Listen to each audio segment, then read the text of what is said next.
always say if you take a trip halfway around the world, you've got to expect you'll get your ticket punched.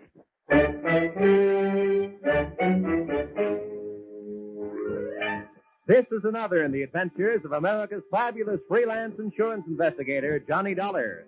At insurance investigation, Johnny Dollar is only an expert. At making out his expense account, he is an absolute genius.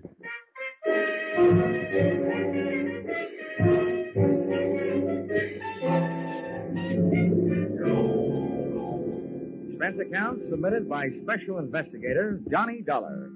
To the Constant Sun Trading Company, Cairo, Egypt. And may I say, this is an unexpected pleasure. The one thing I didn't expect to bump into during this case was somebody to pay the bill. It started out being my answer to a fire alarm rung 12,000 miles away by an old wartime friend. It wound up being a game of who gets killed first, with a bunch of guys who suddenly declared themselves a small peacetime war. The difference of opinion arose over a little hassle I might call the expiring nickels and the Egyptian jackpot. Expense account, item 1, $2,200. Air transportation from little old Connecticut to big old French Indochina. Or specifically, Hartford to Halfpenny. That's where I got off the plane to take a breather.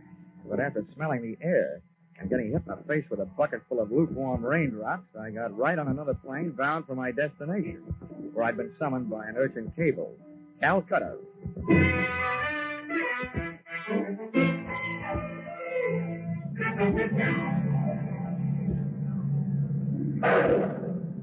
We took off on instruments in the downpour of a drenching monsoon. It was like climbing up a waterfall, blindfolded.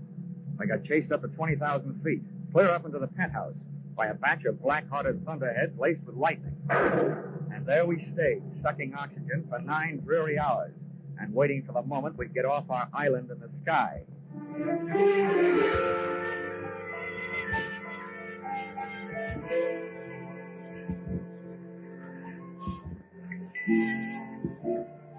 Expense account, item 2, 3 rupees. Transportation from airport to the address of old friend who had summoned me. A place you'd never expect to find trouble. In church. And what a church. 2 Quonset huts on Chowrangi Road. A couple of dozen wooden benches, a retired USO Hammond organ, and most important, its pastor. A guy I'd met when I was calling the CBI Theater my home away from home. Chaplain Joe Blessing. Johnny, it's good to see you. Long time, Joe. Too long. Well, you haven't changed a bit since you were passing out those SL slips to unhappy GIs. So you did decide to stay out here after all. Yeah, I decided the East Indian brand of soul needed a little more saving than the kind I used to know back in Magnolia, Tennessee. Come on in the office, Johnny. It was good of you to come right over. You must be wondering why you did. Well, your cable did start a worry or two, Joe. You know, when an ex-soldier gets the trouble call from the chaplain, something's really wrong. What's up? Sit down. Johnny, tell me, how'd you like to do some work in my department? Wait a minute. I wouldn't know where to start. I'm asking you to save a man's soul and to save another man's life while you're doing it. Why me, Joe? Why did I ask you to come all the way from Hartford, Connecticut?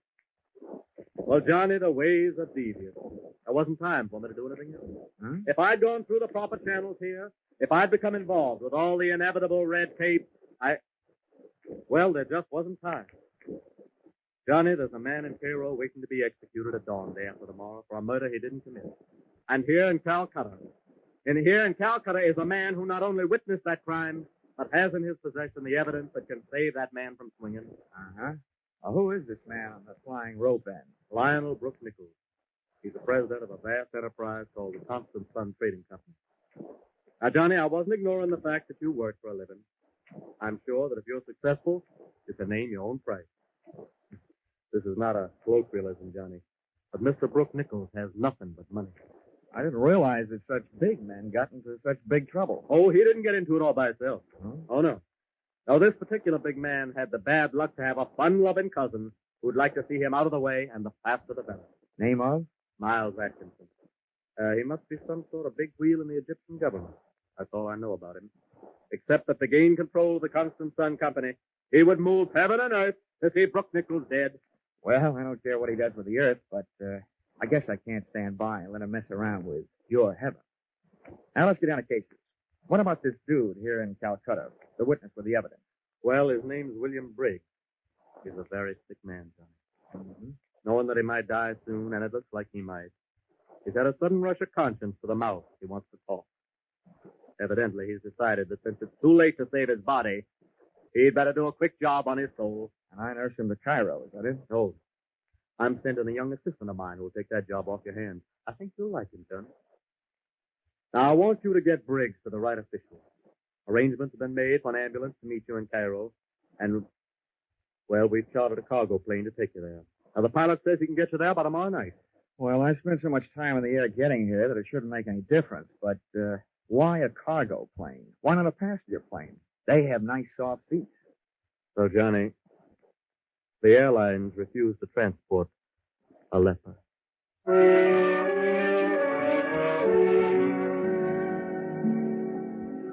Heaven sure has some good salesmen on the road, and Chaplain Joe Blessings is one of the best. Before I knew it, a big Horizons Unlimited plane was lifting off the runway at Calcutta, and I was in it. Sitting on a suitcase, it looked like I'd never have time to unpack. The invalid Briggs was forward, being bedded down under the gentle hand of Chaplain Joe's assistant, Frankie. Well, that is done. And I give up me Saturday afternoon at Belmont Park for this. You're in luck, Frankie.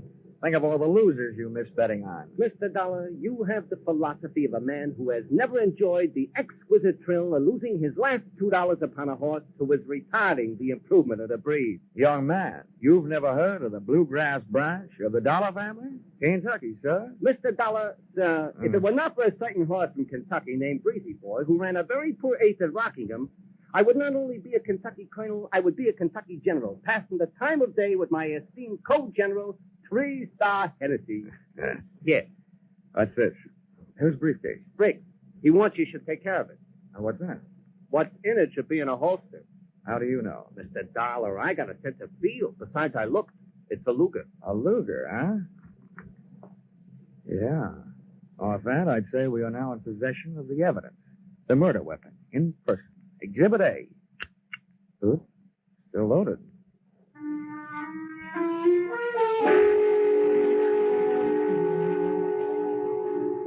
With Exhibit A making an arsenal out of my right coat pocket, we touched wheels at Bombay for 3 hours and fuel, and then hiked back up for the run across the Arabian Sea.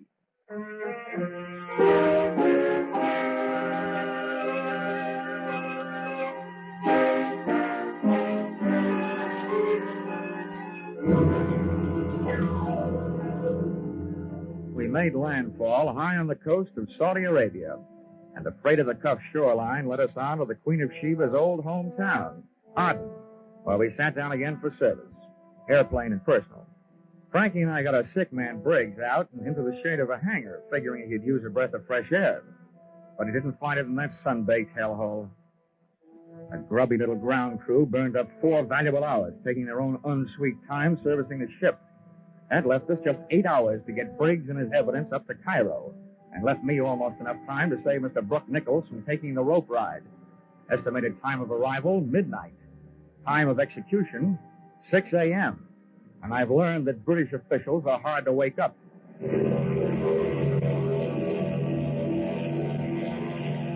Pilot stood the ship straight on its tail and made a fighter takeoff getting out of there.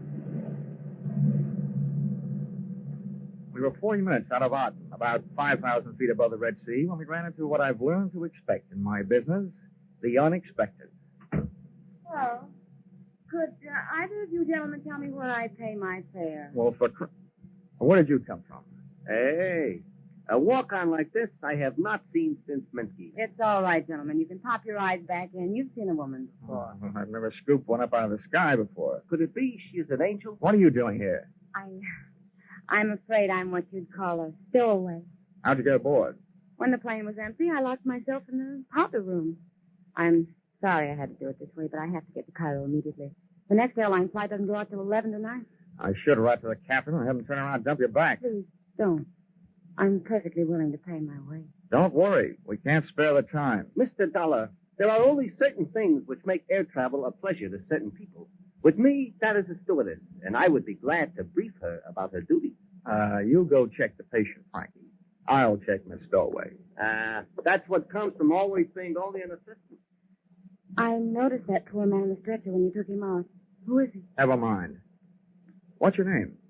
Fate Fabian. What's so important you've got to get to Cairo this way? Sorry, Mr. Dollar, that's a secret. It's also a secret how you get into that tight little dress you're wearing. I'm glad you like it. The dress, yes. Secrets, no.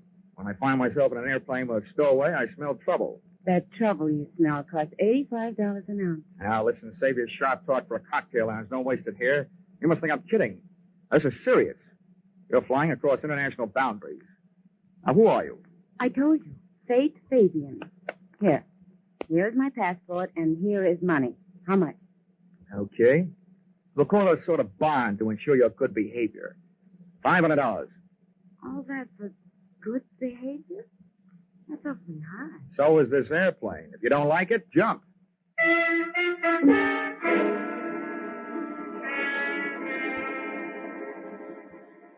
She didn't jump.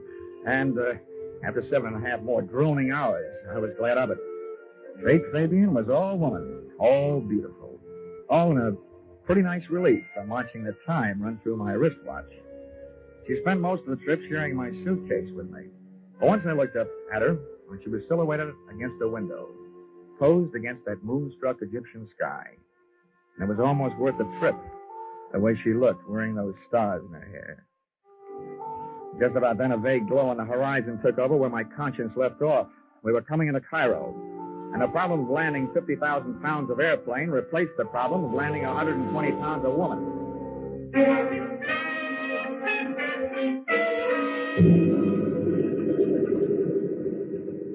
I've never learned how to hold back a sigh of relief when I hear those big tires take a hole in the runway. And I sighed another one when I saw an ambulance standing by at the parking ramp. By the time the loading platform was pushed into place and the door opened, the ambulance was backed up, ready to receive Briggs. Oh, are you the chap bringing a Mr. Briggs in from Calcutta? Yeah, that's right. Never mind the stretcher. He's on one. Oh, right, sir. We'll fetch him off then. Come along, Roscoe. Come in. You all ready to go, Frankie? Mr. Dollar, watch your language. That is not the thing to say about Mr. Briggs. But he will look at home in that ambulance. Now then. Oh, congratulations upon the trip, Governor. Thanks. Take the other end, Roscoe. We'll hoist the poor chap out of here. Oh, here we go now. Hey, I better check with the pilot, Frankie. Give these guys a hand, will you? They may need it getting down that ramp. Anything that moves me toward the end of this is a pleasure. Easy now. You want me to help lift him in?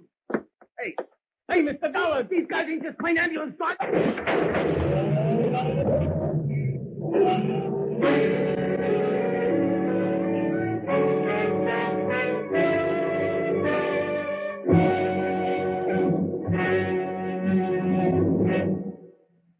In just a moment, we return to the second act of Johnny Dollar. But first, whatever you're planning to do over the Labor Day weekend, be sure to plan to listen over most of these same stations tonight to a wonderful new show on CBS. It's Horace Height's original Youth Opportunity Show, a full half hour of fun and excitement. You'll get the thrill of a lifetime hearing talented young Americans get the chance of a lifetime. Don't forget, Sunday night with Horace Height, the Horace Height Original Youth Opportunity Show, starting tonight on CBS. Tune in this fall for the shows that you love best of all. Listen carefully, here's the address. It's CBS. Now, with our star, Charles Russell, we return to the second act of yours truly, Johnny Dollar.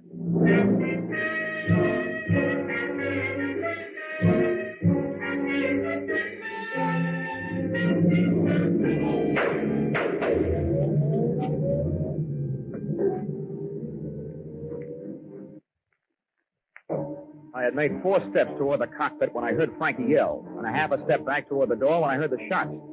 By the time I got to the top of the ramp, the ambulance was about 20 yards away, and pitted against that distance were 2 overlapping thoughts. One, the way to stop, or at least slow it down, was to puncture the rear tires. 2, the tool at hand was that loaded Exhibit A Luger that should have been in my pocket. It wasn't there. I looked around, didn't see it. But I thought I knew where to find it. Come on. Come on, open up. Or I'll put this fire extinguisher to that door. And if your head isn't in the way, I'll get that neck. Wait a minute. Mole, don't use the same hiding place twice. It could be that I wasn't hiding. And it could be that purse is now holding a Luger. Give me it. Yeah. Now all I need is to hear you say you don't know how it got there. I don't know how it got there. That does it. Come on, you're coming with me. Come on, get going. Ouch! You don't have to do that. What I did have to do was dig up some transportation. It turned out to be a taxi whose driver had slept through the excitement and therefore was the only one at the hack stand. I think he was still asleep when I gave my unwilling companion an ungentlemanly shove into the rear seat. And we left.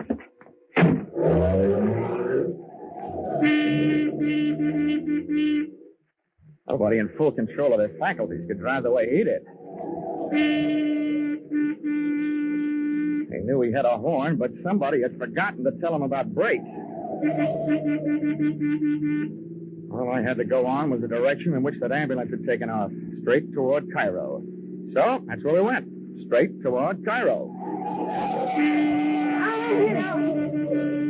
Come on, whatever your name is, sit up and start your story. My name's Faith Fabian. Glad I couldn't be less interested. What I want to know is where those friends of yours take Briggs and Franklin. I have no friends. I can believe that. Whatever those thugs are, where are they? I don't know what you're talking about. Now, don't be coy. You and those mugs in that ambulance add up, that's all. Doesn't take any brains to figure out what you're all working for the same guy. What same guy? Miles Atkinson. The guy that's trying to keep witness Briggs and his evidence from saving Brooke Nichols from hanging about 5.5 hours from now. You're being stupid. Maybe so. All I know is somebody got away with a witness, and I find the evidence sharing your purse with your eyebrow. I found it on the plane. Somebody must have dropped Oh, it. don't give me that. You can probably recite the serial number. Okay. You want the murder weapon? I'm going to be a real nice guy, just long enough to give it to you. And then I'm going to give you to the police. They have a nice little game they play with combinations like that.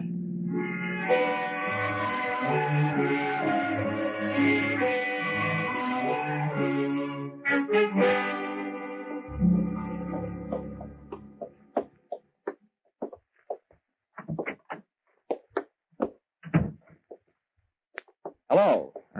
Are you the chief inspector? I am. This girl keeps telling me her name is Faith Fabian. How do you do, Inspector? I've looked forward to this. I'll bet. Well, my name is Johnny Dollar. I'm looking for somebody who knows the Brooke Nichols case. Well, you certainly came to the right place. I know about the Brooke Nichols case. Well, that's what I'm here about. You can bust that case wide open, Inspector. Brooke Nichols is innocent. Now, here. This Luger is all the evidence we'll need. Thank you, Mr. Dollar. One thing you'll still have to help me find, though, is a man named Briggs. He was an eyewitness to the murder. I brought him all the way from Calcutta, and somebody put the snatch on him at the airport. Not only that, they grabbed the guy who was helping me. Oh, yes. Yes, that would be the obstreperous young gentleman you call Frankie. Oh, you know where he is? Oh, yes, indeed I do. Then he's all right. Yes. If you could call a man all right when he's just been arrested for the murder of Mr. Briggs. Murder? Yes. Mr. Briggs was shot in the ambulance that took him from your plane. Hey, what is this? This is a very good time for both of you to remain perfectly still, Mr. Dollar. After you raise your hand, Miss Fabian, you needn't bother. There's hardly enough of that dress to conceal all of you, let alone the weapon. Thank you. Mr. Dollar, this is what a romanticist would call a poetic injustice. You see, this Luger, the evidence, as you call it, happens to belong to me. But that's the murder weapon. Who are you, anyway? Chief of Inspectors Miles Atkinson. Miles Atkinson. Oh, no. Oh, yes. I fly 5,000 miles from Calcutta to put you in the hands of the police. And you turn out to be the police. Yes. But bloody convenient, isn't it? Not for me, it isn't. Get steady, old boy. You know, this gun was probably the most fortunate purchase I ever made in my life. First, it killed a man who was in my way. Then, because it disappeared, it made it possible for me to establish false evidence, ostensibly proving that my esteemed cousin, Brooke Nichols, was guilty of the murder. And now, his death by hanging will place in my hands the controlling interest of the Constant Sun Trading Company. Quite a bargain. Thank you, Mr. Dollar. Not you, the gun. Which I shall now put to its final use. And after it has disposed of you two, I shall dispose of it. That was the prettiest confession I've ever heard. I'm surprised that a chief inspector and bargain hunter should sell himself out so cheaply. What do you mean by that? That the confession was complete, voluntarily made in front of witnesses, and that we are leaving with it, and that you are coming with us. Hey, Faith, baby, take it easy. No sense going on a make for a hot bullet. Mr. Dollar is right. I warn you, the one who moves first dies first. Very well. Faith, one step closer, Miss Fabian. I'm not afraid of you. All right, you asked for it. Now take it. What is this? No use, What no is this? bullet. No, you can't stop me now. You won't. And ladies say so far, now it's boys' time. Somebody's trying to die. He did throw the gun, but not at me. At the single light fixture in the middle of a ceiling. And when that went out, so did Atkinson. Out through the door. And the chase was on. It was no joke. He knew where the light switches were, and as he went racing past them, he switched them off. It was like night flying without the benefit of carrots in my diet. Chasing him down those long, empty, echoey corridors and up the stairs to the roof. At the door of the roof, I threw on a brake by throwing him all around his face. He was soft, and it was dark, but I was scared. I figured Atkinson might have picked up a weapon on the way. And that turned out to be an underestimate. What he had picked up was a fire hose.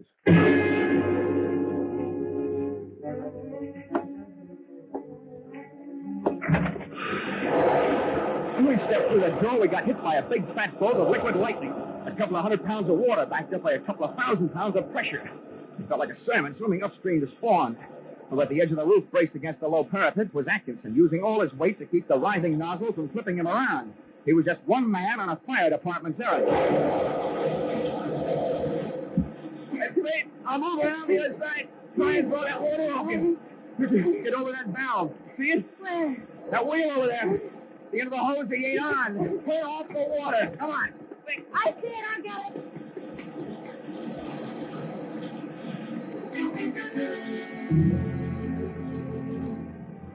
Instead of dropping away to a dribble, the hose suddenly snapped its muscle up to its hardest as a driving surge of water went through it. And before Atkinson could get himself untangled from the canvas and rubber snake, it snapped him over the parapet, off the roof, and high into the night. Hey, Fate! Turn off that water!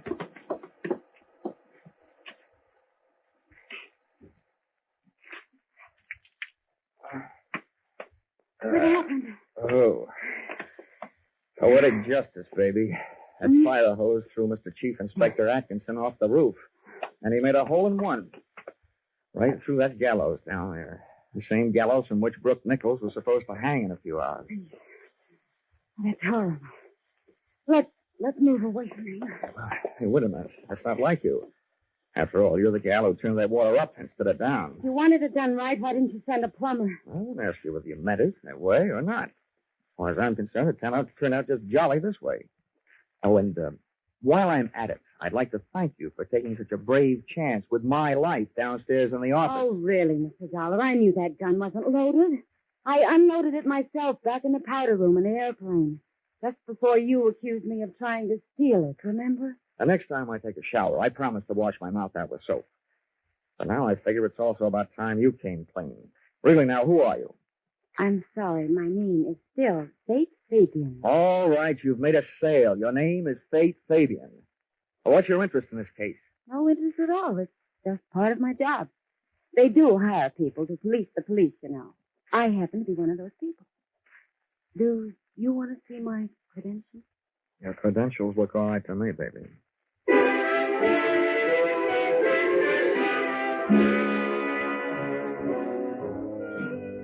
We got off the subject, off the roof, and into the problem of getting Brooke Nichols off the end of a rope.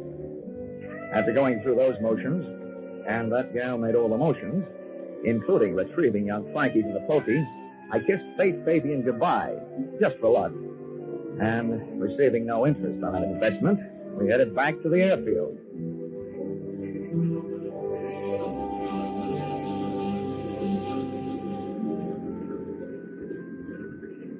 By the time that fireball Egyptian sun poked its top rim over the leftover GI issue hangars, at the east end of the field. The plane was serviced and panning to pry open the sky. Came the time to board ship, came a visitor. I say, old boy, Mr. Dollar about. Yeah, about right here. Oh, splendid, splendid. I'm Lionel Brooke Nichol. Congratulations. I suppose you know you saved my life. Yeah, with a lot of help, yeah. Well, I should like to make it up to you somehow. Is there anything I can do? Well, besides paying my expenses. Oh, naturally, naturally. Send your chit to the Constant Sun Trading Company. You'll be paid post-haste. But beyond that. Well, it could do something for the guy who got me out here. Back in Calcutta, I have an old army buddy named Chaplain Joe Blessing. He runs a church. Oh, splendid, splendid. Perhaps I could donate a stained glass window or anything you suggest. Did you say anything? Yes, anything. Okay. Well, look, Chaplain Joe Blessings doesn't need a stained glass window because he hasn't got any place to put it. What he does need is a new church, a real one with steeples and all that. Oh. All right, then. Very well. Done.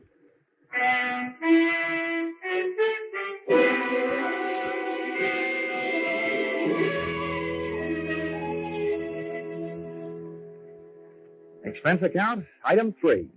Same as original entry. Transportation from the land of the Sphinx to the land of the free by way of Calcutta, where I delivered a happier, though wiser, Frankie.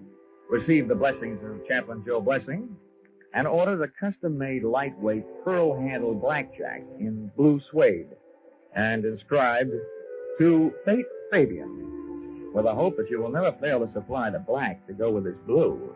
Love, J.D. Well, I guess that's all. Oh, expense account total. Oh, wait, there's one more. Expense account item 4, $10. Paid to Cassidy's Pawn Shop, Hartford, Connecticut, for purchase of one Hawk Air Medal.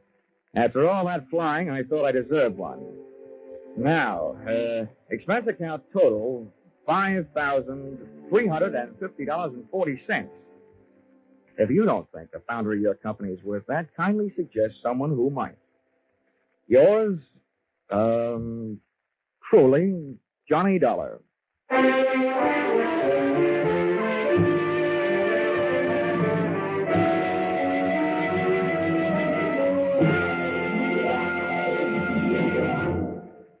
Yours truly, Johnny Dollar, was produced and directed by Gordon T. Hughes and stars Charles Russell, with script by Paul Dudley and Gil Dowd. Featured in the cast were Georgia Ellis, Jack Edwards, Harley Bear, and Paul Dubov. The special music is written and conducted by Leith Stevens.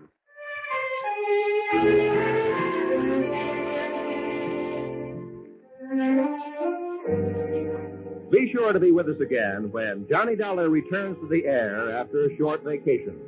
Listen on Saturday, October 1st, when another most unusual expense account is handed in by Yours truly, Johnny Dollar.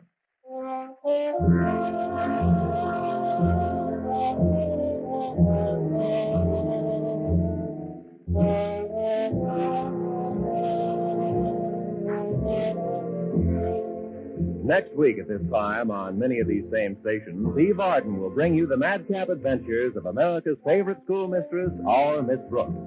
Miss Arden, who has been heard later on Sunday evening for more than a year, is moving to this new time, and CBS cordially invites you to hear her and her famous brand of comedy. To make sure, consult your local newspaper listings next Sunday for the new time, when you'll hear Eve Arden and our Miss Brooks.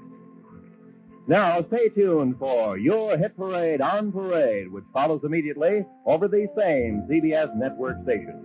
This is Roy Rowan speaking.